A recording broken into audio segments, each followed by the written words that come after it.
Hola a todos, bienvenidos. Un nuevo vídeo en nuestro canal de Kilómetro 77. Hoy no es una esquiva ni un slalom, hoy es la prueba que completa la que tenemos escrita en la web de este coche, del Hyundai Kona de segunda generación. Sí, se llama Kona y sí tiene 4 ruedas, pero eso es lo único en lo que se parece al modelo anterior. Todo lo demás es casi completamente distinto. Es más grande, es más práctico, tiene más equipamiento, más tecnología y también, como no podía ser de otra manera, es más caro. ¿Queréis saber más datos de este coche? Pero no en una, 5 ni 20 claves. No, aquí datos concretos del principio hasta el fin. ¿Os apetece? Pues vamos y lo vemos en este vídeo.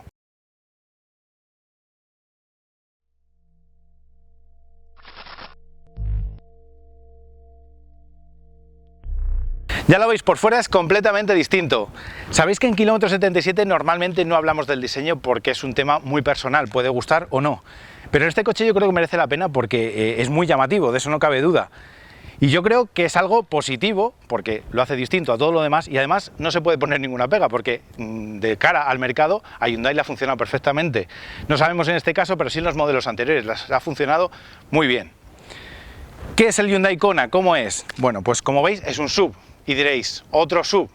Bueno, pues sí, porque es lo que realmente compra la gente. Si la gente demandase deportivos y descapotables, seguro que las marcas venderían ese tipo de coches, pero no es el caso.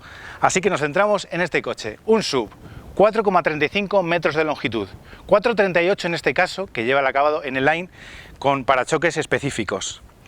Esos son 15 centímetros más que el modelo anterior, que es mucho, y se acerca mucho a la longitud que tiene su primo hermano, el Kia Niro. También es muy parecido por tamaño a modelos como, por ejemplo, el Peugeot 2008, el Toyota CHR o, por ejemplo, el Seat Ateca. Y os voy a dar un dato más que resulta llamativo, por lo menos a mí me parece curioso, y es que este coche, en cuanto a longitud, no se queda lejos del Hyundai iX35, el del año 2015, es decir, el antecesor del Tucson, que en teoría militaba en una categoría superior y que por supuesto era bastante más asequible, así que ahí queda el dato. No solo ha crecido en cuanto a longitud, sino también en cuanto a anchura y en cuanto a altura. ¿Y todo esto en qué ha derivado? Bueno, pues en un habitáculo que, como no podía ser de otra manera, es más amplio y en un maletero mayor. Si queréis, lo vemos y os lo explico en detalle. Pues como os he comentado, es un coche más largo, además tiene más batalla y eso ha dado como resultado más espacio aquí en las plazas traseras, que era un aspecto mejorable en el modelo anterior y aquí se ha resuelto por lo menos parcialmente. Fijaos, este asiento delantero está colocado para mí, que mido 1,83 y detrás quepo perfectamente, me sobran unos cuantos centímetros para tocar con el asiento y puedo meter los pies por debajo sin ningún problema, está hasta abajo este asiento. También ha ganado en cuanto a anchura entre puertas, no lo suficiente para poder ir 3 personas aquí, pero bueno, es algo que pasa habitualmente con todos los modelos de estas características, y en cuanto a altura tampoco hay ningún problema, hay que señalar que este coche no lleva un techo solar. ¿Qué más cosas? No solo espacio, que vemos que sí que ha ganado, sino que hay más atenciones hacia los pasajeros. Por ejemplo, hay unas salidas de aire entre los 2 asientos delanteros, solo se puede regular la orientación, no la velocidad del ventilador ni la temperatura. También tenemos 2 USB de tipo C y una característica que tampoco tenía el modelo anterior y que me parece muy interesante, y es que los respaldos se pueden colocar en 2 posiciones distintas. Otro detalle bastante importante y que me parece útil: los respaldos están divididos en 3 porciones, 40, 20, 40, con lo cual este asiento, esta plaza de en medio, podemos abatir el respaldo y llevar cosas pues largas, tipo, no sé, una alfombra, unos esquís, que es lo que se suele decir habitualmente. Así que aquí hay más espacio y sobre todo más atenciones hacia los pasajeros. Pues este es el aspecto del salpicadero del nuevo Hyundai Kona. Como veis, es un aspecto, digamos, moderno, como suele ser habitual hoy en día, con 2 pantallas, una para la instrumentación y otra para el sistema multimedia, pero también viene acompañado de botones. No es que sean muchísimos, pero son los suficientes. Y personalmente es algo que agradezco porque hace que uno esté mucho más a gusto con el coche y tenga más a mano las funciones más habituales y no haya que distraerse tocando la pantalla, sobre todo en marcha. Como os he dicho, 2 pantallas, una para la instrumentación, otra para el sistema multimedia, ambas de 12,3 pulgadas y cubiertas por una misma lámina de plástico protectora. No es la configuración de todas las versiones. La versión básica, que se llama Max, tiene el marco es igual, de 12,3 pulgadas, pero dentro tiene 2 pequeños módulos, 2 pequeñas pantallitas LCD con mucha menos información y mucho menos personalizables que en este caso, que se puede combinar, bueno, se puede cambiar el fondo y se pueden hacer pequeños ajustes en cuanto al diseño. El sistema multimedia, como os he dicho, sí que es igual para todas las versiones, 12,3 pulgadas, Android Auto y CarPlay, como es habitual hoy en día, conectada a Internet, y en este caso, que es una de las versiones más equipadas, también incluye un sistema de carga inalámbrica. Otro aspecto que ha cambiado mucho en este coche, en el Hyundai Kona, es que las versiones automáticas tienen el selector de cambio aquí, en la columna de la dirección, y por lo tanto dejan todo este túnel central muy despejado, con muchos huecos.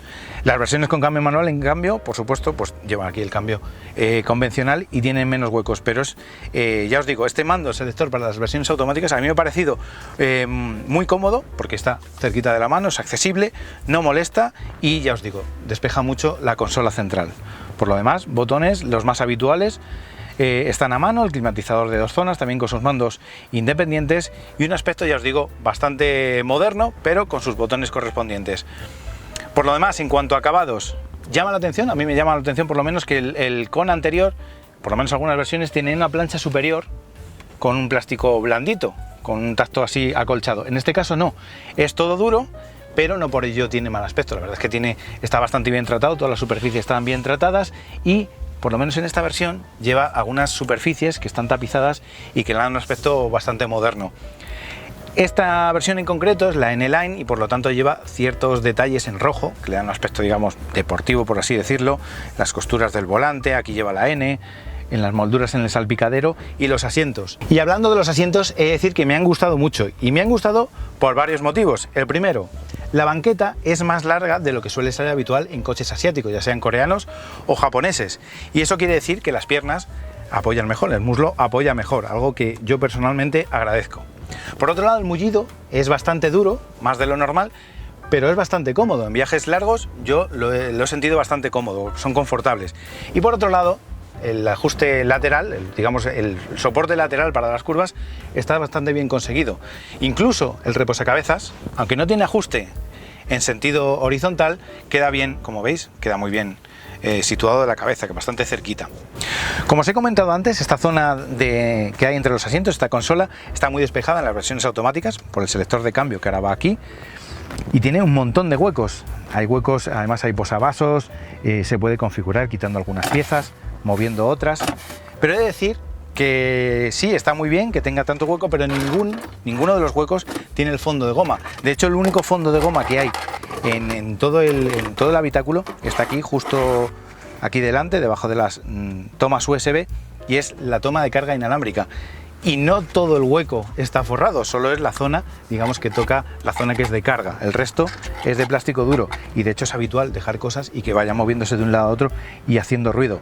Es un detalle a mejorar. También pasa con la guantera. La guantera tiene un tamaño medio, no está mal, pero no está forrada. Otra consecuencia de tener una carrocería más grande es esta: un maletero de mayor capacidad. Son 466 litros, es decir, casi 100 más que el modelo anterior, y además son 466 en todas las versiones, da igual que sea eléctrica, híbrida o con motor de combustión tradicional. Más cosas, tiene algunos elementos que hacen que sea más fácil ordenar la carga. Por ejemplo, un piso que se puede colocar a 2 alturas, que esto es algo que ya tenía el modelo anterior y que este mantiene. Por ejemplo, se puede poner así, tenemos la zona principal y un doble fondo, y luego tiene una bandeja que tiene una solución bastante útil y llamativa. La podemos quitar y colocar en esta posición, justo aquí debajo, y con estas 2 presillas que hay aquí, la dejamos fija y podemos colocar objetos de mayor altura. Por lo demás, los accesorios habituales, es decir, hay unos ganchos en los laterales, algunas perchas, una toma de luz y poco más. El portón en esta versión es manual, pero hay otras versiones en las que es automático. Cerramos y otra cosa. Y os preguntaréis, ¿qué pasa con los motores? ¿Cuál es la gama? Pues os lo cuento ahora mismo. Lo cierto es que en este aspecto es donde menos cambios hay en el nuevo Kona, ya que la mayoría de los motores estaban presentes en el modelo anterior. En gasolina tenemos 2 tricilíndricos de 1 litro y 120 caballos, uno con hibridación ligera y otro sin ella, y uno de 4 cilindros y 1,6 litros que rinde nada menos que 198 caballos. Luego hay una versión híbrida convencional que tiene una potencia máxima de 141 caballos y que, al menos bajo mi punto de vista, es la más recomendable de la gama. Y por último, como en el modelo anterior, hay 2 Kona eléctricos que se distinguen entre sí por la potencia del motor, 156 o 218 caballos, y por la batería que lleva asociada cada una de las versiones. de 48 kWh para la primera y de 65 para la segunda. Por supuesto, hay cambios manuales de 6 velocidades o automáticos de 6 o 7 en función del motor elegido e incluso versiones de tracción total que, eso sí, solo pueden ir asociadas al motor de 198 caballos. Y precisamente, casualidades de la vida, esa es justo la versión que estamos probando hoy, la que de momento es la tope de gama. Se llama 1.6T GDI con 198 caballos, cambio automático de 7 relaciones y tracción total. Sinceramente es una versión que cuesta recomendar, salvo que por el motivo que sea queramos tener el Kona más potente que hay, al menos por el momento, y además transitemos por carreteras con poca adherencia, nevadas o similar. Pero no solo por eso es poco recomendable, sino porque además es una de las pocas de la gama que no tiene ningún tipo de electrificación y que por tanto lleva la etiqueta C de la DGT, es decir, la verde. Si no transitamos habitualmente por ciudades grandes, la verdad es que esto no es ningún problema, pero si tenemos que hacerlo, es verdad que de aquí a un tiempo, no sabemos cuánto, es posible que tengamos restricciones de paso a determinadas zonas. A pesar de ser un coche moderno, con filtro de partículas, con unas emisiones más o menos moderadas, pero así es la legislación. En cualquier caso, si esta es la versión que os gusta, la que más se adapta a vuestras necesidades, la verdad es que pocas pegas se le pueden poner. El motor es uno de esos que cuando arrancas apenas suena y apenas vibra, es decir, hay veces que parece que no está arrancado cuando sí que lo está. Por otro lado, teniendo en cuenta que tiene casi 200 caballos, como os imaginaréis, las prestaciones son muy buenas. Es un motor que mueve con muchísima facilidad el coche y que permite adelantar, incorporarse a autopistas o incluso mantener una velocidad media alta sin ningún tipo de problema. El consumo, por contra, a ver, no es que sea excesivamente alto, pero sí que me ha parecido bastante sensible a los cambios de ritmo. Por ejemplo, cuando vamos a una carretera a un ritmo más o menos constante, autopista, sin muchos desniveles, se mantienen unos valores más o menos moderados, de unos 7 litros y pico. Ahora, en cambio, cuando transitamos por carreteras con muchas pendientes, queremos adelantar o simplemente queremos sentir frecuentemente la aceleración que dan esos casi 200 caballos, 198 caballos concretamente, pues sí que sube un poquito más de la cuenta. En nuestro recorrido de consumo habitual por autopista, que es bastante exigente y en el que probamos todos los coches que pasan por nuestras manos, este Kona necesitó 7,2 litros a los 100. Es un dato correcto para la potencia disponible y que se queda en un punto intermedio frente a sus rivales. Los Ford Puma ST de 200 caballos y Nissan Qashqai e-Power de 190, por ejemplo, gastaron prácticamente lo mismo, 7,1 litros, mientras que el Volkswagen T-Roc 2.0 T6 de 190 caballos fue más sediento, con 8,5 litros, y el Toyota CHR de 184 caballos fue claramente más frugal, 6,6 litros a los 100. Fuera de este ámbito, practicando una conducción despreocupada y alternando entre la ciudad, las vías de circunvalación y las autopistas, es relativamente sencillo ver cómo el ordenador de viaje indica cifras en el entorno de los 10 litros a los 100. Y si solo nos movemos por vías de circunvalación y lo hacemos con mucho mimo con el acelerador, el consumo no superará los 6,5 litros a los 100, que es lo mínimo que hemos visto durante la semana de pruebas. Dejando de lado el tema consumos, hay otro detalle del que me gustaría hablar: la caja de cambios que lleva asociada a esta versión en concreto. Recordemos, es una automática de doble embrague con 7 relaciones y que además es la única disponible para este motor.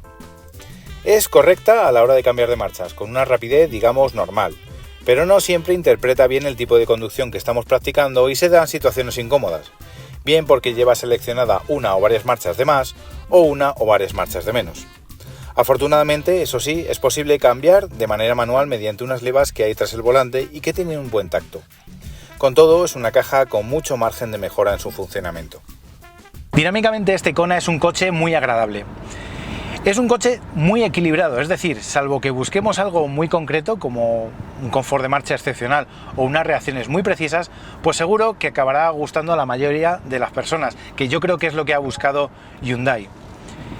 Es verdad que este tipo de configuraciones, digamos equilibradas, deja de lado un poco el aspecto pasional, pero tampoco nos lleguemos a engaño porque, aunque ya os digo, tiene casi 200 caballos y un acabado más o menos deportivo, no estamos ante un coche de aspiraciones deportivas, es un coche familiar y realmente ahí es donde mejor lo hace. Es un coche con un confort de marcha bastante bueno, con un aislamiento acústico también correcto y en esta versión además con 198 caballos tiene unas prestaciones muy buenas. ¿Qué quiere decir esto? Pues que por méritos propios se convierte en un coche muy apto para familias. Parece claro, por tanto, que estamos ante un nuevo miembro de la familia Hyundai que sigue los pasos de sus hermanos de gama. Un coche con un diseño disruptivo, sin duda, pero también con un interior muy bueno en cuanto a ergonomía y tecnología, con una puesta a punto del chasis muy equilibrada que agradará a la gran mayoría y con una gama de motores amplia y variada. Además, mejora el anterior Kona en aquellos aspectos donde más falta hacía: practicidad de uso, espacio interior y maletero. Eso sí, a cambio de una carrocería claramente más grande y a un precio de partida notablemente superior. ¿Y a vosotros qué os parece este nuevo Kona? ¿Os convence? ¿Creéis que tiene argumentos suficientes para triunfar en el mercado? Os leemos en los comentarios. Un saludo y hasta pronto.